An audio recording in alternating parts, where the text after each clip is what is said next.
Uma boa noite a todos, você que está em casa. É um privilégio ter você nos assistindo hoje.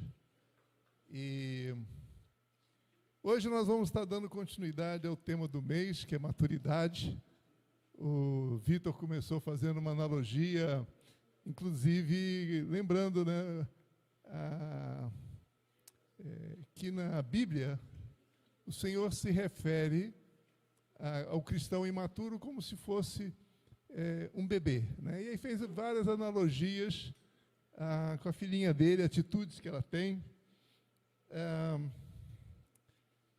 E o Rodrigo também, no último domingo, inclusive falou bastante sobre essa questão de maturidade, aplicado ao uso dos nossos recursos, né, ao desprendimento, ao dar. E ele trouxe para nós duas palavras gregas para se referir a um filho maduro e a um filho imaturo, palavras que são usadas na Bíblia. Filho imaturo, não sei se vocês lembram, quem esteve aqui, é teknon, ok? E o filho imaturo. E o filho maduro é chamado na Bíblia, várias citações, como o filho Iov. Né? Se escreve o Ios, mas se pronuncia o Iov. E, na realidade,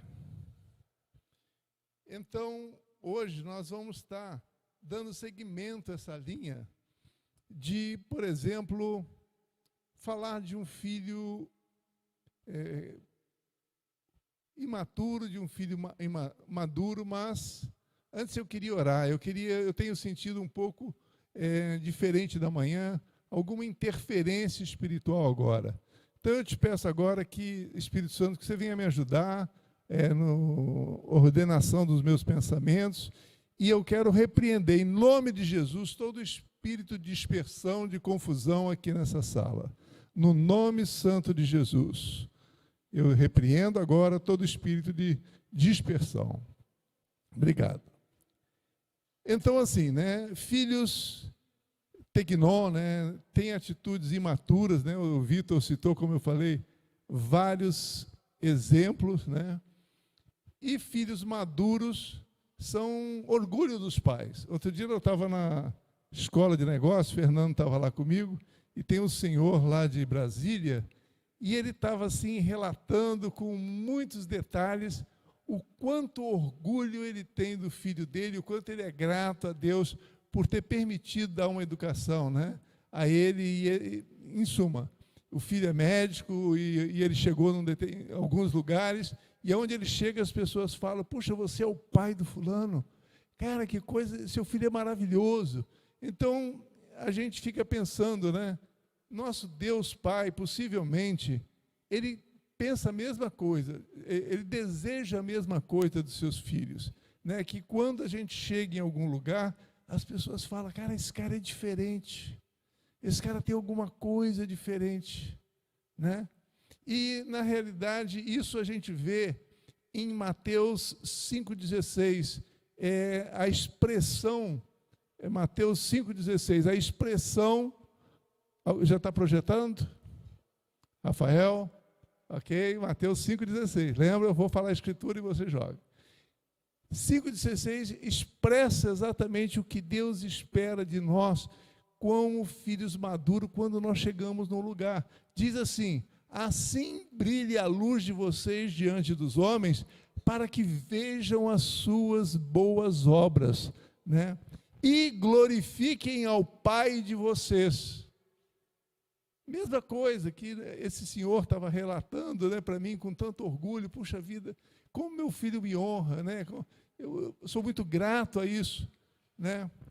E enquanto em 5,13, um pouquinho antes, Jesus ele fala, Mateus 5,13, Rafael, o próximo slide, fala um pouquinho sobre o filho imaturo, né? Diz assim, próximo slide. Isso. Vocês são o sal da terra, mas se o sal perder o seu sabor, como restaurá-lo? É como se você fosse aquele cristão que tem a sua identidade oculta, ninguém sabe que você é cristão. Ou até alguns acham que você é de alguma outra, é ateu, sei lá, porque as suas atitudes não são condizentes, né? Então, não servirá para nada, exceto para ser jogado fora e pisado pelos homens. E aí eu queria usar hoje, vou fazer uma revisão de uma escritura que eu usei no último vez que eu ministrei, que é Efésios de 4, 22, e nós vamos seguir até o versículo 32. Por quê? Nessa escritura, ele fala, Efésios 4, 22, ele fala do processo que todos nós passamos quando nós saímos do reino das trevas, chegamos no reino de Deus, né? E tínhamos uma antiga maneira de viver, e ele fala, cara, vocês precisam se despir dessa antiga maneira de viver, né? E vestir a nova vestimenta. Isso é um processo de transformação que se dá através de um discipulado. Aqui na escola, para nos ajudar a nosso crescimento, a nossa maturidade, a sair de bebê, ou seja, como um cristão imaturo para um cristão maduro, nós temos cursos como o SEV, nós temos escola sobrenatural, escola de negócios, né, visando nos capacitar para viver essa realidade de um filho maduro, que se comporta como um filho maduro, e que as pessoas vão dar glórias a Deus pela nossa vida, pelas nossas atitudes, né? E principalmente em 2 ministérios que no mundo colapsaram. É um desastre. Quais são esses 2 ministérios que Deus deu ao homem desde a sua fundação? A família e o trabalho. Esses 2 ministérios são os básicos para que uma sociedade, se esses 2 ministérios forem bem, a sociedade vai bem, né? Nós não vamos ter menos delinquência, menos violência, vamos ter mais fartura, né? Porque esses 2 ministérios são os primeiros, mais importantes, e é onde o inimigo tem mais trabalhado para destruir as fundações que os fazem ser ministérios saudáveis, né? Então, nós vamos, a partir começar a ler, né? Deixa o 22, por favor. Então, diz assim, quanto à antiga maneira de viver, vocês foram ensinados a despir-se do velho homem que se corrompe por desejos enganosos, né? E serem renovados no modo de pensar, e a revestir-se do novo homem, criado para ser semelhante a Deus, em justiça e em santidade provenientes, ou seja, que tem origem na palavra, na verdade. Não é nós que vamos inventar o que devemos fazer, né? Por isso que nós vamos ver daqui a pouco o quanto é importante nós realmente entendermos que nós somos propriedade de Deus, ou seja, nós não temos alguém que é propriedade de alguém, não tem o direito de fazer o que quer. É o que a palavra orienta, é que o Espírito nos dá o discernimento para fazer. Então, despir-se, né, é o ato de nascer de novo, né, e começando recebendo leitinho, como o Vitor ministrou aqui na primeira ministração dele, até chegar a um nível de maturidade que as pessoas glorifiquem a Deus pelas nossas vidas. Então, nós nascemos bebês, né, teknó, e através do discipulado nós nos tornamos filhos maduros, o Iov, que o Rodrigo nos falou aqui no último domingo. Então, a partir do versículo 25, agora sim você pode botar, a gente vai ver várias atitudes, né, que ele fala que a gente precisa se despir, mudar, né, de atitude, e quais são e por quê? Nós vamos ver um pouquinho sobre isso, né? Por exemplo, Efésios 4, 25. Portanto, cada um de vocês deve abandonar a mentira e falar a verdade ao seu próximo, pois todos somos membros de um mesmo corpo. Quando ele fala mentira, né, ele não está falando só aquela mentira grotesca, né, de alguém te perguntar uma coisa e você ocultar ou responder uma coisa diferente da verdade. Mas, por exemplo, em Romanos 12:9, ele fala que o amor de vocês não seja fingido.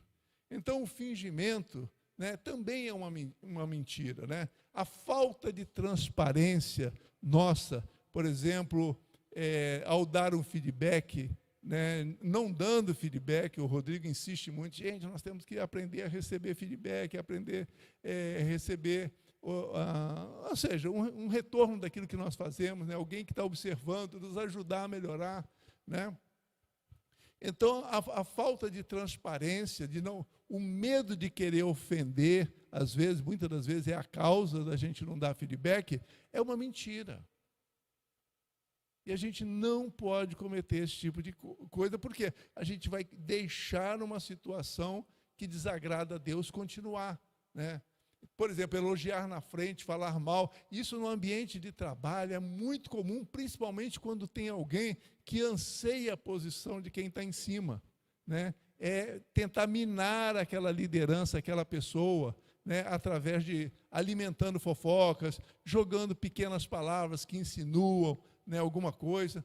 Então, ou seja, a nossa conversa externa, o que sai da nossa boca, tem que estar coerente com o que está no nosso interior, né? Isso é falar a verdade, né? Então, a mentira, o que é o problema da mentira? É que a mentira, o pai é Satanás. Quando nós não estamos alinhados 100% com a verdade, com a transparência, nós damos autoridade a ele. E essa autoridade que nós damos a ele acaba afetando a nossa vida emocional. Porque os nossos pensamentos ficam confusos, vai vir acusação sobre nós. Então, de alguma forma, ele vai nos levar a uma condição emocional, né, que é a falta da liberdade em espírito, né? Efésios 4:26, por exemplo, fala sobre a reação de um filho imaturo quando contrariado. Todos nós tivemos crianças pequenininhas, né? E passamos por situações de dificuldade em tentar ajudá-la a entender quando você não dá o que ela quer no momento que ela precisa, ou que ela acha que tem que ter, né? Então, essa administração, todos nós tivemos essa experiência, né? A reação, normalmente, quando a gente fica contrariado, é o 4:26. Quando é a ira, né? Você está contrariado, alguma injustiça, alguma coisa te aborreceu, então vocês ficam irados. E a palavra diz, para não ficar irado, né?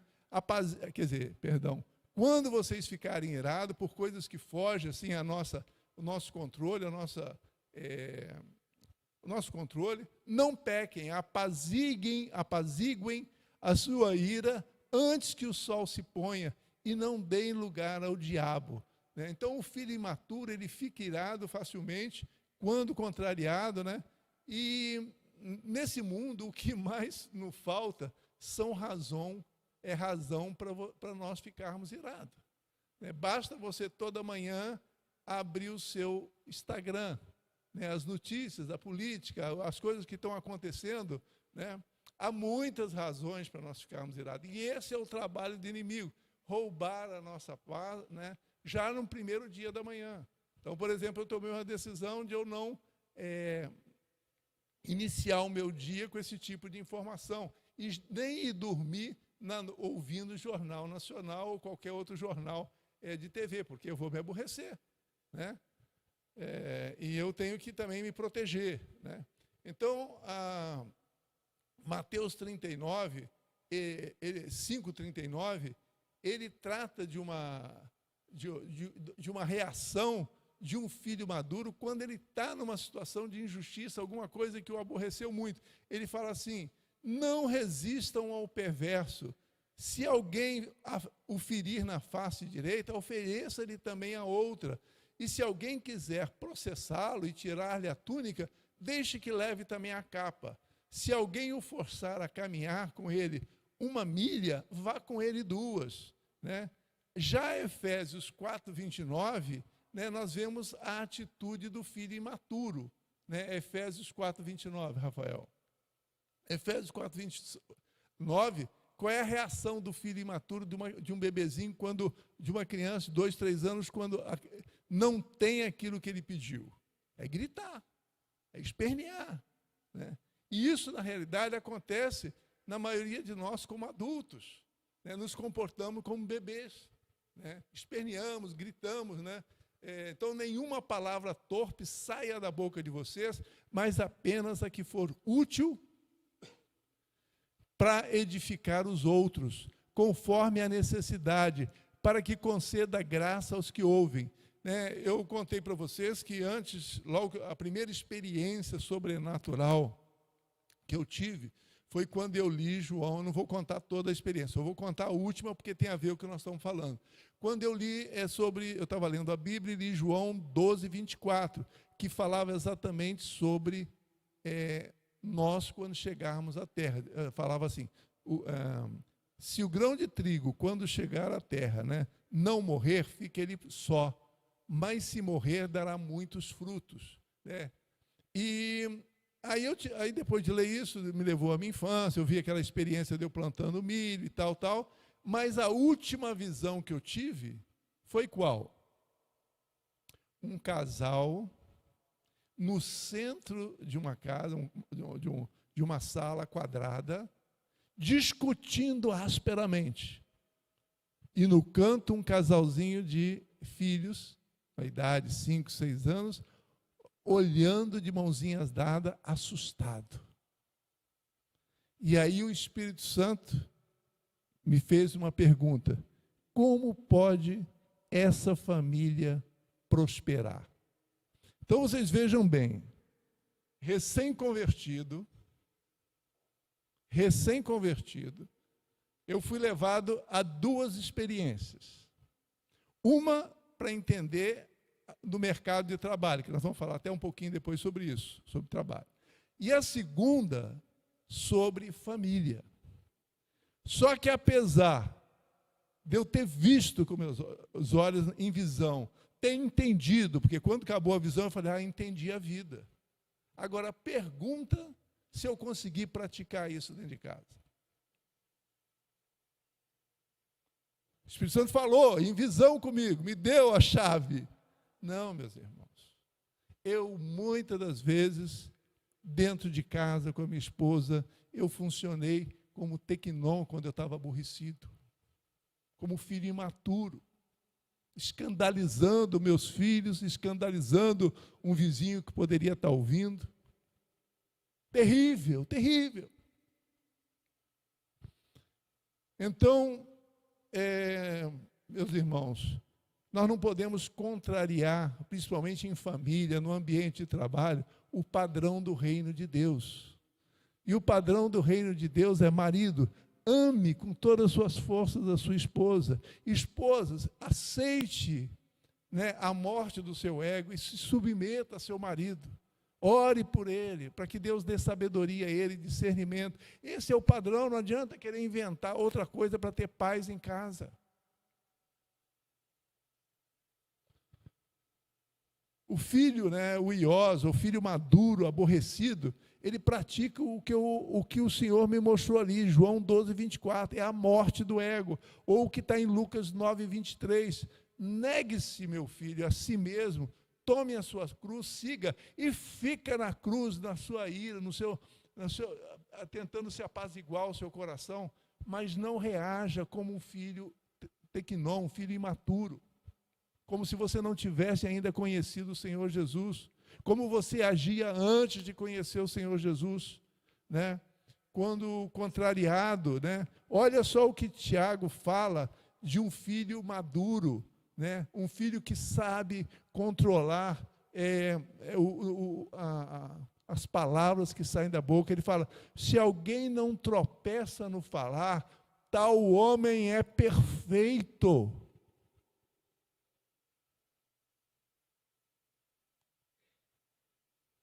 Se nós não tropeçarmos na palavra que sai da nossa boca, nós diante de Deus somos considerados perfeitos. Efésios 4, 22, mais atitudes de um filho tequinon, que Deus espera que a gente não cometa, né? O que furtava, Tiago 4:28, próximo slide. O que furtava, não furte mais, antes trabalhe fazendo algo de útil com as mãos, para que tenha o que repartir com quem estiver em necessidade. Aí você pode falar, pô, mas aqui nessa sala não tem ninguém que sai furtando nada de ninguém, pô, pelo amor de Deus, né? Realmente não tem, mas talvez nós, de alguma forma, nós não administramos, ou nós administramos o que pertence a Deus à nossa maneira. E o que pertence a Deus?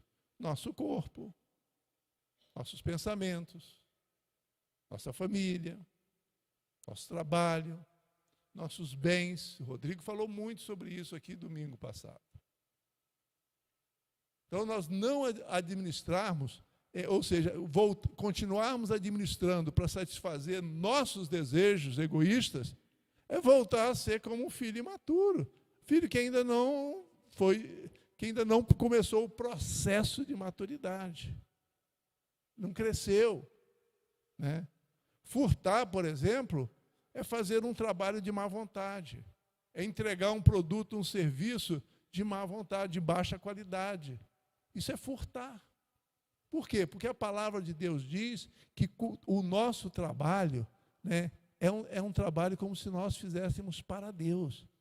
Então, nós vamos aprender hoje, né, a palavra, por exemplo, avodá, que ela aparece em várias partes na Bíblia e foi traduzido por adoração. Por exemplo, deixa o meu povo ir para me adorar no deserto. Oferecer sacrifícios no deserto. Aí você aí você procura lá no dicionário a tradução da palavra avodá, que aparece em várias passagens, e na maioria delas traduzido por adoração com música, né? Porém, o que significa avodá? Avodá significa servir, serviço, trabalho. Então, nós podemos dizer que adorar a Deus pode ser também servir a quem, com um coração de quem ama muito. Se você ama muito a Deus a ponto de querer adorá-lo, então você tem que servir com esse amor a tudo que você faz, porque nada que pertence a nós. Nós estamos a serviço, nós somos propriedade de Deus. Nós fomos feitos reis e sacerdotes, somos agora o templo do Espírito Santo. Aí eu fiquei pensando, quais seriam as causas de na Bíblia não se fazer muita referência à tradução da palavra avodá por serviço ou trabalho? Aí comecei a ler, estudar um pouco, né? E um autor falou uma coisa interessante. Quem é que começou a escrever, a sair da Bíblia oral, que era transmitida verbalmente de um para o outro, né, para a Bíblia escrita? Tudo parece que foram sacerdotes. Qual era o trabalho, em que o sacerdote servia? Qual era o negócio do sacerdote? Sacrifícios e servir com louvores no templo. Era o que eles entendiam por trabalho, era o trabalho deles. Só que nós hoje somos o templo do Espírito Santo e 99% de nós hoje tem 100% da atividade aqui fora do templo de pedra. Então, nós hoje podemos começar a pensar que a igreja, eu creio que ela está num tempo de maturidade. Ela está num tempo de sair dessas quatro paredes para que as pessoas glorifiquem o nome de Deus lá fora, através de nossas atitudes. Nossos vizinhos, né, glorifiquem a Deus através de nossa atitude. Então, nós podemos pensar que em adorar a nosso Deus, sendo pessoas que trabalham de uma forma excelente. A gente pode ver, por exemplo, em Efésios 6.5, onde é usado a palavra avodá, quando ele fala que também é usado a palavra escravo, avodais traduziram também como escravos. Aí eu sempre que eu via em Efésios, escravos, vamos ler. Escravos, obedeçam aos seus senhores terrenos com respeito e temor, com sinceridade de coração, como a Cristo. Obedeçam-lhes não apenas para agradá-los, quando eles os observam, mas como escravos de Cristo, fazendo de coração a vontade de Deus. Ora, puxa vida, falava Senhor, se referia a um empregado, um trabalhador como escravo, né? Mas, na realidade, se nós trabalhamos como se fôssemos trabalhando para Deus, e se nós somos propriedade de Deus, nós somos escravos de Deus. Nós não temos a opção de fazer do nosso jeito. A nossa única opção é fazer a maneira de Deus, do jeito de Deus. É a única opção. Não há outra. Então, nesse sentido, nós somos escravos de Deus, né? Então, um escravo de Deus, ele honra, né, a hierarquia, ele é grato pelo trabalho dele, não por causa do salário, não porque ele é tratado bem, mas porque ele ama a Deus, e ele faz como se estivesse fazendo para Deus. Então, o filho maduro, conforme Efésios 6:7, né, ele trabalha como se o negócio fosse dele. Ele fala assim: sirva aos seus senhores de boa vontade, como ao Senhor e não aos homens, porque vocês sabem, né, que o Senhor recompensará a cada um pelo bem que praticar, seja escravo, seja livre. Então ele sabe que ele servindo dessa maneira, é Deus que abrirá as portas das oportunidades. É Deus que vai recompensá-lo. Então, eu não sei se vocês estão conseguindo pegar, mas para mim é muito claro que a nossa vida, o nosso coração sempre tá fazendo tudo ao nosso Deus, com o melhor das nossas forças, da nossa criatividade. Conforme Mateus 20:26, né, servir, né, é o princípio para nós sermos bem-sucedidos. Olha o que Jesus fala: não será assim entre vocês. Pelo contrário, quem quiser tornar-se importante entre vocês deverá ser servo, e quem quiser ser o primeiro deverá ser escravo, como o filho do homem que não veio para ser servido, mas para servir e dar sua vida em resgate de muitos. Jesus não tinha a opção de não fazer o que o Pai mandou ele fazer. Nós não temos a opção de não fazer o que as Escrituras dizem que a gente tem que fazer. Porque nós somos propriedade de Deus. E é maravilhoso ser propriedade de Deus, porque o nosso dono cuida de nós, dá ordem aos seus anjos todos os dias para nos livrar. Nós nem sabemos de quantos livramentos nós temos, mas nós podemos imaginar o quanto nós temos livramento olhando nos jornais. O que tem acontecido de violência no mundo.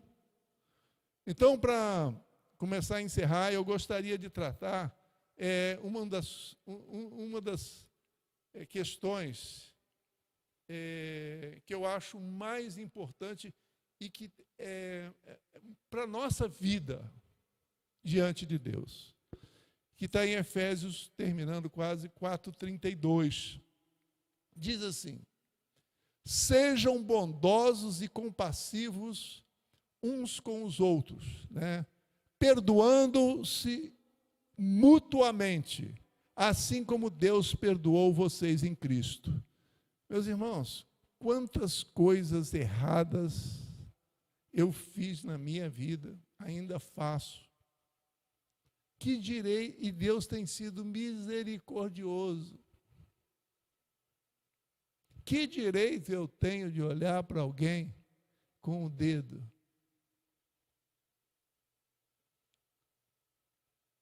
Mas, muitas das vezes, nós julgamos as pessoas e as situações como se nós não tivéssemos feito nada de errado até hoje.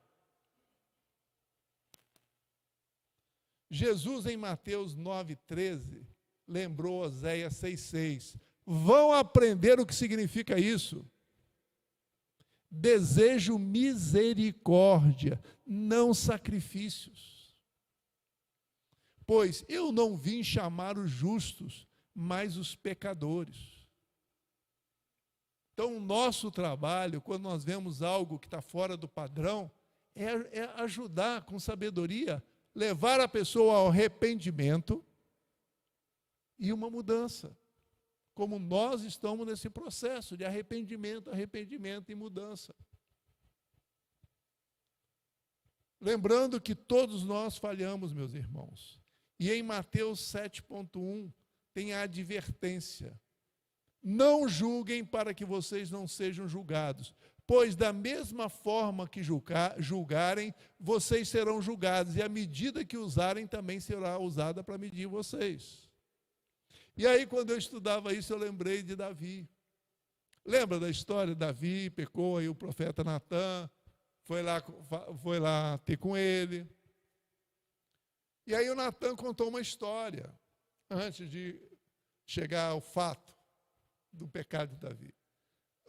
Davi, você sabe que um determinado homem rico tinha várias ovelhas ou animais, e o seu empregado tinha uma só, que ele cuidava com todo carinho, né? Dava banho e tal. E aí chegou uma visita. Aí o Senhor olhou para o seu rebanho e falou assim, não vou sacrificar nenhuma das minhas. E sabe o que ele fez? Pegou aquela única ovelhinha do seu servo, que só tinha aquela, que cuidava como uma filha, e sacrificou a ela. Davi ficou irado e falou, esse cara merece morrer. Aí Natã, o profeta, falou, pois é, esse cara é você. Esse cara é você. Mas Deus, por misericórdia, livrou Davi do próprio julgamento, sentença que ele mesmo deu para ele. Então, muitas das vezes, nós estamos julgando uma pessoa, nós estamos nos sentenciando, que é o que a palavra diz. Então, nós temos, meus irmãos, que evitar. Leiam lá depois Samuel 12, de 10 a 24. Mateus 7,3 trata, dessa questão com clareza, porque ele diz, por que você repara no cisco que está no olho do seu irmão e não se dá conta da viga que está no seu próprio olho? Como você pode dizer ao seu irmão, deixa-me tirar o cisco do seu olho, quando há uma viga no seu? Hipócrita, tire primeiro a viga do seu olho, e então você verá claramente para tirar o cisco do olho do seu irmão, sem machucá-lo, sem lesão. Então, meus irmãos, essas atitudes imaturas limitam muito a nossa prosperidade em família e no ambiente de trabalho. Que hoje, e o resultado, porque nós temos assim sido estimulados aqui nessa igreja a buscar a presença do Espírito Santo em nossas vidas. Sábado, muitos irmãos tiveram experiências maravilhosas, em outros eventos da imersão, cheios da presença. Não há coisa mais maravilhosa do que ser cheio do Espírito Santo. Entretanto, Efésios 4,30 fala o seguinte: não entristeçam o Espírito Santo de Deus, com o quais vocês forem selados para o dia da redenção. Livre-se, portanto, de toda amargura, indignação, ira, gritaria, calúnia, bem como de toda maldade. Sabe o que acontece se a gente não agir como filho maduro? A gente acaba extinguindo a presença de Deus em nós, que é algo que a gente busca com todas as nossas forças. Então, meus irmãos, nossas atitudes mostram, né, se somos filhos imaturos ou maduros, né, e o quanto adoramos e amamos ao nosso Deus. Então, despir-se do velho homem, dessas atitudes, renovar nossa mente, que é conhecer qual é a vontade de Deus, como fizemos hoje em alguns casos. Eu acho que a gente deveria falar maturidade aqui uns 2, 3 meses, que há muita coisa para falar nisso. Muita coisa que atrapalha a nossa vida, né? Que é esse processo de abandonar tudo que impede a nossa vida de prosperar. E, finalmente, né, lembremos sempre o que Deus espera de nós como filhos maduros, que é Mateus 5,13, né, e 16, que nós vimos no início. Vocês são o sal da terra. Né? Rafael, Mateus 5,13, é o último slide. Não, o próximo slide. Isso. Esse último aí, pode botar ele, projetar ele. Vocês são o sal da terra, mas se o sal perder o seu sabor, como restaurá-lo?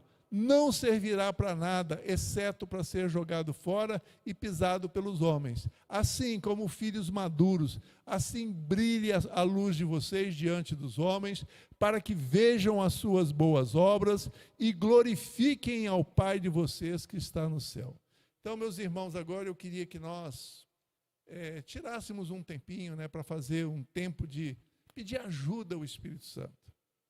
Que cada um de nós vá para casa, né?